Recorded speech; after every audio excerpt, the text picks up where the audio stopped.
This is the Daily Growth Discipleship Podcast. I'm Josh Havens. And I'm Chris Lambert. We're on a journey to learn what it means to live a lifestyle of discipleship.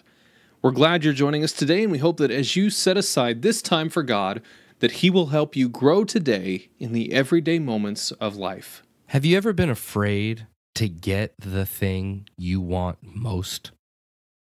Our desires can be a funny thing because on the surface, it seems obvious. We want something. Of course we do.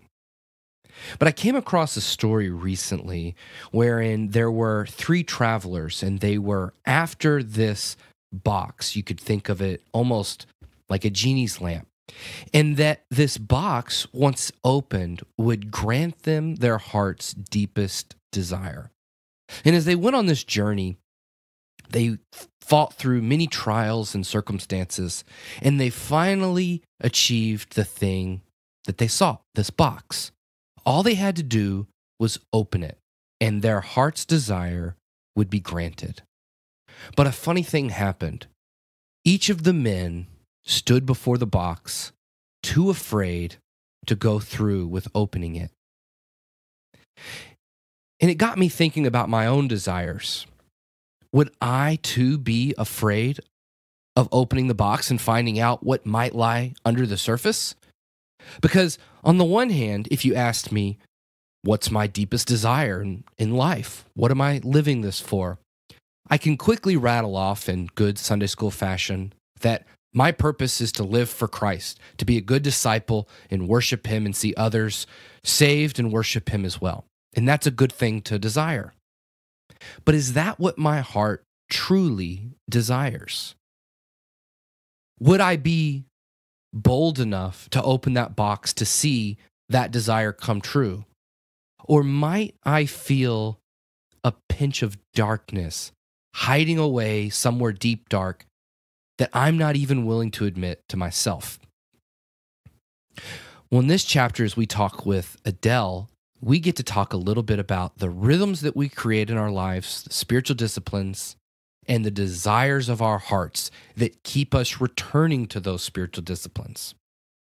Because rhythms play an important role in how we develop as people. And our desires play a role in the rhythms that we end up creating for our lives. And desires, they can be good and they can be bad. But they don't have to be evil, as Adele will show. Sometimes we have perfectly natural desires that can get in the way of genuinely following Christ. Sometimes we have to let them go. But other times, God plants desires in our hearts for a specific reason, so He can use those to grow us into the people He's calling us to be. Do you have a go-to routine that you find yourself returning to over and repeatedly with the spiritual disciplines? And maybe if you would, this might be too personal, but I would just like to know how you incorporate the spiritual disciplines in your own life. So those are great questions. I think there are seasons where disciplines have gone through my life based on the season, a season of sorrow, a season of transition, a season of joy, that there are different disciplines that speak to the heart. So I also think there are people who love routine and who are routine people, and they need the stability of routine to fuel them, and it's a place of comfort and growth for them. And then there are people that I call arrhythmical people, and the routine just seems to be a deadly thing to them, something that saps life away. And so I try to say, well, are you a person who thrives on routine, or are you a person who likes the arrhythmical? Some people, I need to have my quiet time at 6 a.m. with my cup of coffee. And if I don't, my whole day is sort of, And then there are others who if I have to do that at 6 a.m. every morning, that is So I feel like you need to know what you are and then develop practices that work with the way God made you. I'm pretty, I've had seasons of being very rhythmical, like when I had children and I needed a schedule just to even open my Bible. I had that. But by nature, I'd say I'm arithmetical.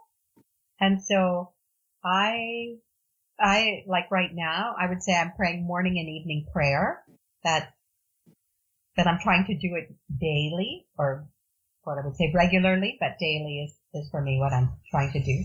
And it's just because I'm wanting that stake in the ground in the morning and in the evening. So that's right now. But that wasn't December, It's January and February. So I'm thinking this will probably be 8 weeks. I don't know. It feels like a lot of, at least in my experience anyway, it feels like a lot of people tend to think that having a rhythm or a routine like that is kind of the standard for the Christian life. And so for them, it feels like the good Christian life has been defined as you get up in the morning, you read your Bible for 30 minutes, you pray for 30 minutes, and then you eat breakfast, and then you go about your day. And if that doesn't happen, you're not being a good Christian. How would how would you help somebody move out of that kind of a mindset into a mindset that says rhythms can even come in seasons, and being an arithmetical kind of person is still a way that God can connect with you and you can keep company with Jesus? How would you help somebody move into that kind of a mindset? So I think I would need to know who wanted to move. If they're happy with what they have and that is meeting the deep needs of their soul, then I don't think they need to move. What I would ask is that they understand that other people are created differently and can still love God and serve God, even though their quiet time it looks different. But I don't think there's any way to force people to change. And Jesus didn't coerce and force, so I feel that's why I use desire. It's an invitation. God gives you an invitation, and you can respond. Mm-hmm. Yeah, and I do like that word desire so much, because I had several questions prepared to ask on, let's say, really practical, how do we implement these spiritual disciplines and when might we do that? But in a weird way, the word desire and looking at desire, I think, takes a lot of the wind out of those questions, because that's the answer. Mm-hmm. And if I can speak for you, I imagine you would say you have to return to that desire and look at the stage of life that you're in or what the situation is, and put the spiritual discipline in practice so that you can make the appropriate room to keep that company with Jesus. That's right. And I think, you've probably done this, but there are lots of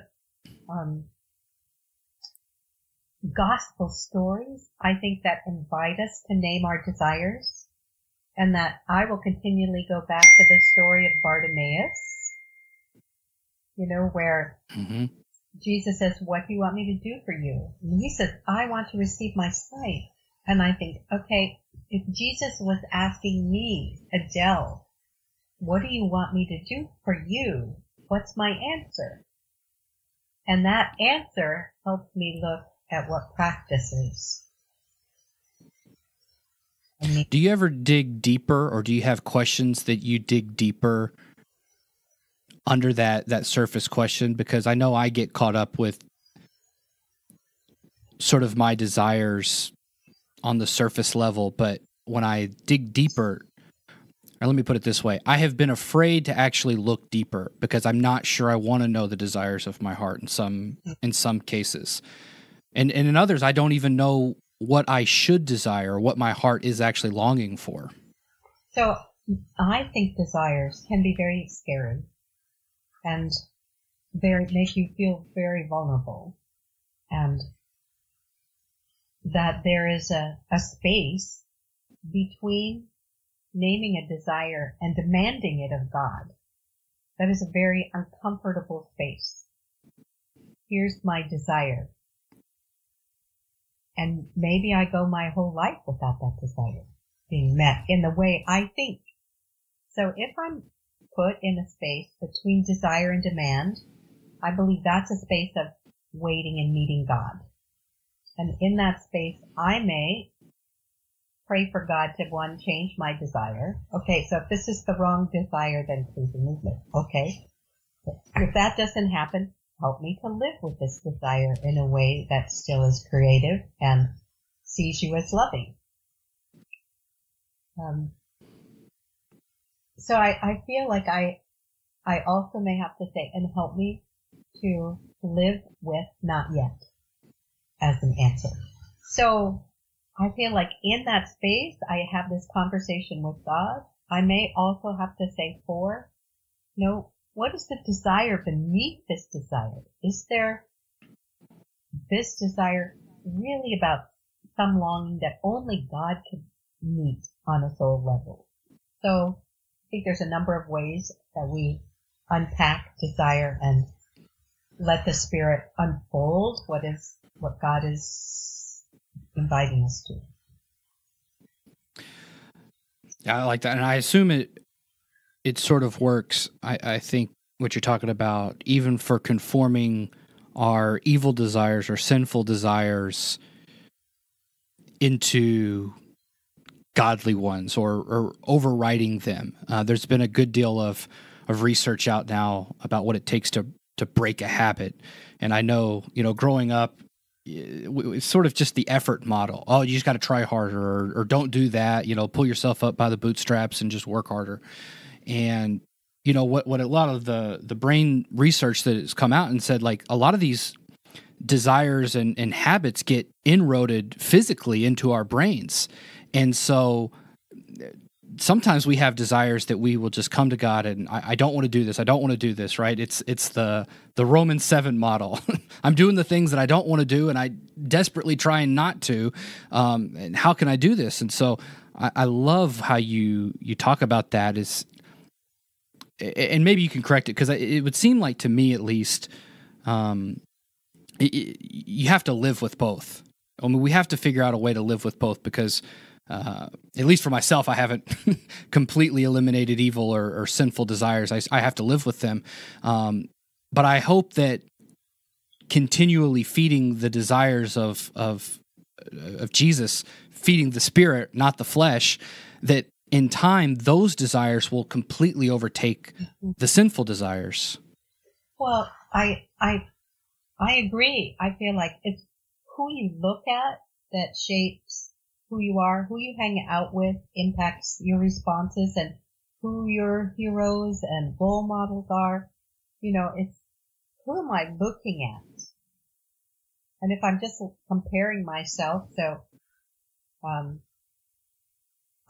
one of the things, my husband and I took a retreat at the beginning of the year to sort of say goodbye to 2017 and what are the things we need to let go of, and where was God in 2017 and what are we looking forward to in 2018.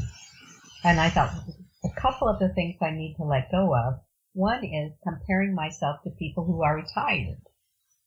So I'm going to be 70, and it's like, how come all my friends are retired and I'm still working? Well, one of the reasons I'm still working is I have no grandkids. That's the other reason I compare myself to people. How come I have no grandkids? So I have to let go. Those are two desires, right? Mm-hmm. Having grandkids doesn't look good at this point. And so I could retire, but really, what am I going to do if I retire? So it's kind of like, I'm just going to let those go this year. Those aren't going to be the things I focus on. Yeah. Yeah, and those definitely aren't evil or sinful desires. So they just pull me away from joy and from being in the moment. So no matter what your desires are today, I would challenge you to surrender those to God. No matter if your desires are for serving God and you're completely wholehearted in that, that's great. Continue to give that over each and every day. If they're not, if they're for Simple things, wanting to spend more time with your family or wanting to do a little extra work or whatever it might be. That might not be wrong. I would say surrender that desire to God. Allow a spiritual discipline to take hold in your life based on that desire so that the Lord can use you and grow you through it. Our desires play a great important role in our life, and they're filled with potential for growth. And so if we but surrender those to God, we can see amazing things that he can do in our lives. Thanks for listening to the Daily Growth Discipleship Podcast. If you want to stay up to date with everything that's happening at Daily Growth, go to dailygrowthdiscipleship.com and subscribe for free. Or subscribe on Apple Podcasts, Google Podcasts, and Spotify.